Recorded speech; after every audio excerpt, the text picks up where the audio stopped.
ئێمە من پێم وایە ینی ئمە وەکو چالاگوانانی مەدەنی چالاگوانانی بواری مافەکانی مرۆڤ دەمێکە وتومانەکە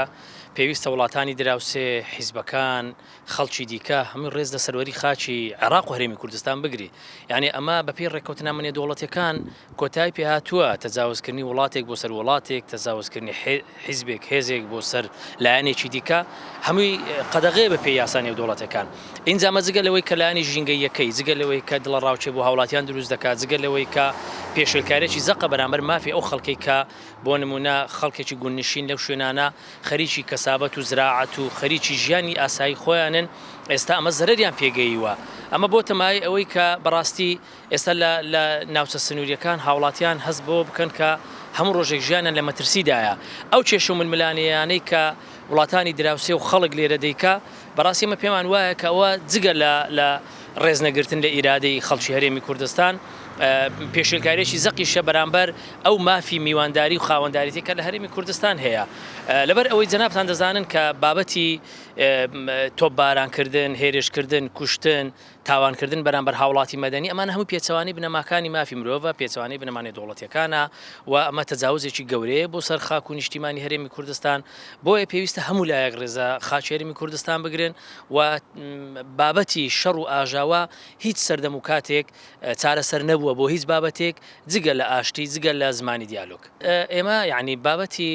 بردومانکردنی نەخۆشخانە یانی کە پێی دەگوتری شوێنی خزمەت گوزاری گشتی نەخۆشخانەیە با بڵێن قوتابخانەیە مزگەوتە شوێنی ئاینی ئەمانە یعنی ئەگەر خۆی پرۆسەکە پێچەوانی بنەماکانی دیموکراسی مافی مرۆڤ مەدەنیبی ئەمەیان خراپتر یعنی تۆ دەی شوێنێک دەکەیە ئامانج و شوێنێک بردومان دەکەی کە ئەمە خزمەتی خەڵک دەکە ئەمە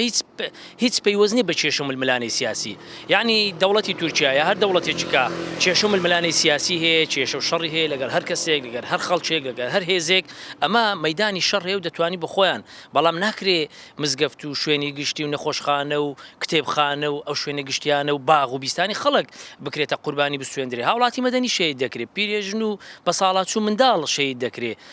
یعنی ئێمە بینیمان ینی مامۆستا ئاینی لەم بردومانانە شەید دەکرێت بۆیە ئەم شەڕ و کوشتاری هیچ سوودێکی نییە یعنی ئەو جگەلەوەی زەرەرە بۆ هەموو لایەک هیچ سوودێکیش ناگەینی بە یەکلایکردنەوە ئەو کێشە و مەشاکلانەی هەیە و بەڕاستی جگە لە ماڵ و وێرانی هیچی تکەی بۆ هەرێمی کوردستان نەبووە هیچ دەوڵەتێک هیچ کەسێک هیچ حیزبێک لە ڕووی بنەمای نێودەوڵەتی مافی تەجاوزی بۆ سەر خاچی وڵاتێکی دیکە حیزبێک بۆ خاچی وڵاتێکی دیکە کەسێک وەک چۆن دوو دراوسێ ینی مافی نییە تەجاوز بکەنە سەر یەکتر ئاواش بۆ دەوڵەتێک نییە تەجاوز و سنوور بەزاندن کا بۆ سەر دەوڵەتێکی تر بەداخۆ ئێمە دەبینین بە درێژایی ساڵانی ڕابردوو دەوڵەتی داگیرکەری تورکیا بە بیانووی جۆرا و جۆر بردومانی ناوچە سنووریەکان و هەتا جاربەجار هاتوتە ناو سنتەری شارەکانیش بردومانی باشووری کوردستانی کردووە لە بەرامبەر ئەوەدا ئەمەی کە دیارە بێ هەڵوێستێکی زۆر بە تایبەت بە حکوومەتی هەرێمی کوردستان و هێزە دەسەڵاتدارەکانی باشووری کوردستانەوە دیارە ئامانجی تورکیا لە بردومانەکانی هەرێمی کوردستان ڕەنگە زۆر جارخێنەوەی جیاوازی بۆ بکرێبەوەی کە تورکیا زیاتر دوژمنایەتی پەکەکە دەکاتن تورکیا زیاتر دەوێت لەو ئۆپراسیۆنە سەربازانە بە تایبەت لەم ساڵانی ڕابردوو کە زیاتر لە ڕێگەی درۆنەوە ئۆپراسیۆنە سەربازەکانی خۆی ئەنجام داوە یعنی دەکرێت دەیانەوێت خوێندنەوەیەکی وا بکەن کە تورکیا ئامانجی لی پەکەکەیە بەڵام بەداخەوە ئێمە دەبینین لە کۆی ئەو هێرش و داگیرکاری و پەلامارانەی دەوڵەتی تورکیا بۆ سەر باشووری کوردستان هاوڵاتی مەدەنی لەگەڵی بۆتە ئامانج و تورکیا بینیمان لە ڕیفراندۆمی باشووری کوردستان هەڵوێستی چۆن بوو لە بەرامبەر پرسی سربەخۆی دەوڵەتبوونی کوردستان بۆیە دەکرێت ئێمە بڵێن ینی خوێندنەوەی دروست ئەوەیە کە تورکیا دوژمنی کووردە ئەواتە ئەمە نییە بابەتێک بە پێیوەست پێ بە باکووری کوردستانەوە ئەوان ئیستاکە لە هەرێمی کوردستان سەروی سی بنکەی سەربازیان وەکو فەرمی لە هەرێمی کوردستان هەیە لە ناوچە سنووریەکان هەیە جگەلەوەی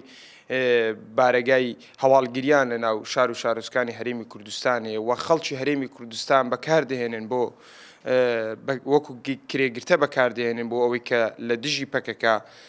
بکەونە ناو کارکردنەوە بۆیە ئەمانەی کە ڕوودەدا وەکو داگیرکاری بابەتێکە دەکرێت بڵێن پەیوەستە بۆ هەموو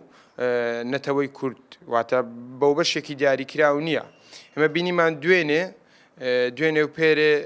بردومانی ناوچە سنوورەکان کرا دوو هاوڵاتی گەشتیاری حەرەب کەوەی کە لە ڕاگەاندنەکان باز دەکرێتن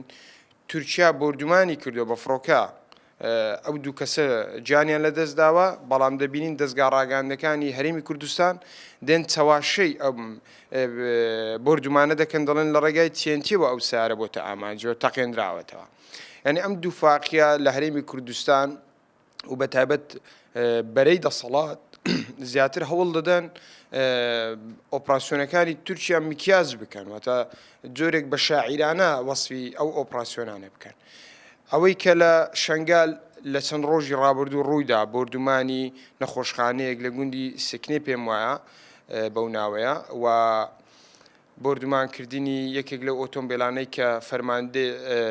سەید حوسێن فەرماندەیەکی یەکنەکانی پاراستنی شنگال کە لە ناو سنتەری شنگال دەکرێتە ئامانج و گیان لە دەست دەداتن بەداخەوە ئەمە سەرنجێک بۆ من دروست دەکە کە دەوڵەتی تورکیا زۆر کات بەهانەی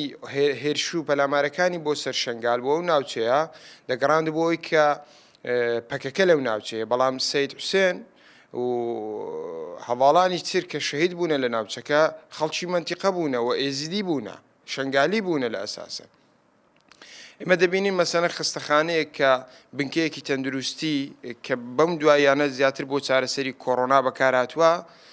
دەبینین تورکیا دێ ئەم بنکە تەندروستی خستەخانەیەک بردومان دەکە ژمارەیەک هاوڵاتی و پزیشک تێدا شەهید دەبن گیان لە دەست دەدەن دەبنە قوربانی بەڵام دەبینین لەسەر ئاستی هەرێمی کوردستان و لەسەر ئاستی حکوومەتی عێراقیش با بڵێن ڕئیس وزەراش وەکو بەڕێز مستەفا کازمی هەڵوێستێکی جددی لە بەرامبەر هێرش و پەلامارەکانی دەوڵەتی تورکیا نەبینراوە دەبینین لێرە لێ فراکسیۆنەکان و کوتلە سیاسەکانی عێراق هەڵوێستیان زیاتر بووە لە هێز و فراکسیۆنەکانی خۆمان لە هەرێمی کوردستان واتە بۆ تەبابەتێکی ڕۆتینی تورکیا لێیدا شتێک نییە وەکو ویژدانی هێزە سیاسەکانی کوردستان بجوڵێنێتن بەشێکی ئەو پلانگێڕەی کە ئەمڕۆکە لەسەر شنگالدا هەیە هێزە سیاسەکانی هەرێمی کوردستان و بەتابەتی با بڵێن ئەوەی کە دەبیندرێتن پارتی دیموکراتی کوردستان بەداخۆم ینی دەبینی هیچ هێزێکی سیاسی یەکێتی گۆڕان شوعیەکان ئیسلامیەکان کێشەیەکیان لەگەڵ ئیدارەی ڕێوبەری شنگال نییە بەڵام ئەوەی بە دیاری کراوی کە شنگال بە کێشە دەبینێت پارتی دیموکراتی کوردستانە و لە بەرامبەر ئەوەشدا حکوومەتی عێراق و باڵێن جیهەتی پەیوەندیدار لە حکوومەتی عێراق بێدەنگە ئەم بێدەنجێش بەڕاستی دوو هۆکاری هەیە ینی هۆکاریشیان ئەوەیە ترس لەوەی کە ئەم مۆدێلە سیاسی و بەڕێوەبەریە کە ئەمڕۆ لە شنگال هەیە شۆڕ بێتەوە بۆ ناوچەکانی تری عێراق ینی ئەمە مەترسێک دەبیندرێتن و بابەتێکی تریش ئەوەیە لە ڕووی نێو دەوڵەتیەوە کوشتنی کوردێک چ ئێزیدیەک بێت چ باکووریەک بێتن چ سۆرانیەک بێت بادینێک بێتن بەلای حکوومەتی فاشیزمی تورکیا عقلێتی بەحسی عێراقی هیچ جیاوازیەکی نییە گرنگەوێ کوردێک لە ناو بچێتن ئەوان جیاوازی ناکەن لە بینی پارتیەک و پەکەکەیەک و پێشمەرگە و گەریلایەک و شەربانێکیش گرنگەوەیە لە ڕووی چەندایەتی و لە ڕووی چۆنیاتی لە بواری سەربازیە هێزە کوردیەکان لاواز بکرێن ئەوەی کە کێشەی سەرەکیش لە شنگال و لە ناوچە سنووریەکانیش کە ئێمە دەیبینین بابەتێکی نیوخۆیە بەڕاستی هێندەی هێزە سیاسەکان دژاتی یەکتر دەکەن هێندە دەوڵەتانی داگیرکرد ناتوان بەم جۆرە مامەڵە لەگەڵ ئەم پرسەدا بکە ئێمە بینیمان لە مانجیدەی ساڵی ڕابردوو با بڵێن 2020 ڕێکەوتنێک لە نێو حکوومەتی عێراق و هەرێمی کوردستان واژۆ دەکرێت سەبارەت بە پرسی شنگال کۆمەڵی خاڵ لە خۆ دەگرێت لەوانە نەهێشتنی ئەو هێزە چەکدارانەی کە ئەمڕۆکە کە لە کاتی فەرمانی سێئابی 2014 بەرگریان لە خەڵکی شنگال کردەوە خەڵکی ڕەسەنی منتیقەکەن چەکیان هەڵگرتووە خۆیان دەپارێزن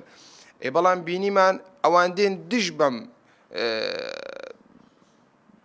بڕیاری ئێزیدیەکان لە شنگال ڕێکەوتنی گەنجام دەدەن و ئەمە ساڵێک تێپەڕ دەبێتن ڕێکەوتنەکە وەک خۆی جێبەجێ نەبووە واتە لەگەڵ نزیکبوونەوەی وادەی ئەنجامدانی ڕێکەوتنی مانجیدەی ساڵی ڕابردوو دەبینین جارێکی تر ئۆپراسیۆنەکان و گەف لەسەر شنگال جارێکی سەر هەڵدەداتەوە ئەنی ئەمە پێم وایە دەکرێتن مەسەلەن ئەم کێشێکی ئەمڕۆ لە شنگال هەیە پەیوەستی بە یەکریزی نێوخۆی ماڵی کورتەیە لە دەرەوەیەوە ئێمە ناتوانین بەرەو چارەسەری لە شنگال بڕۆین.